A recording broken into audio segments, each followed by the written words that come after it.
Niye? Olmadı mı?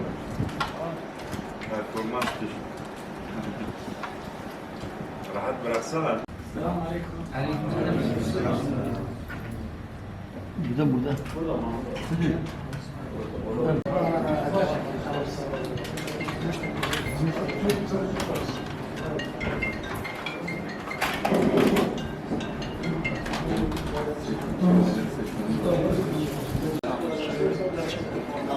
Almıyoruz. Değerinin tanesi.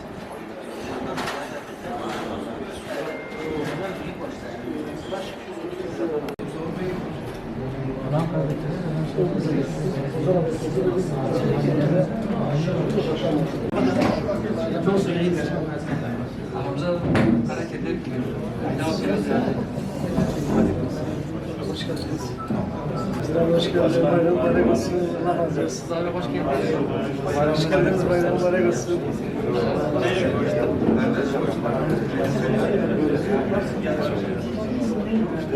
Ama direnme.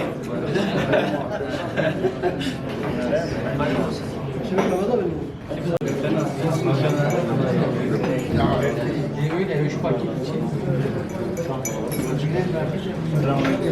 Allah razı olsun. Sağ olasın.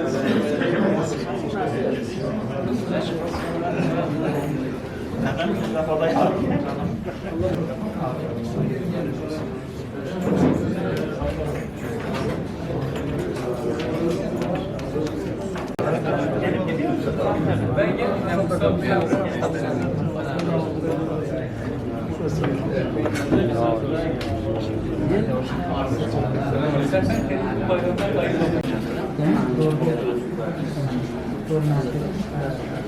Olumsunu tam maksadı teşebbüsleri diyorlar. Değil mi?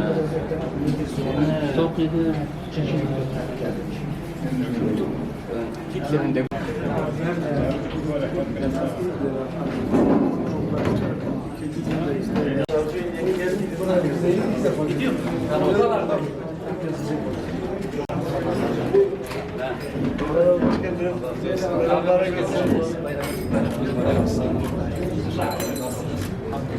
Mübarek olsun.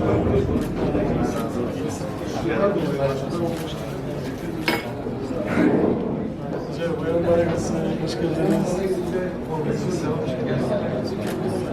Adam şeyi unutur sen. Yok efendim. Mübarek olsun.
Devam et.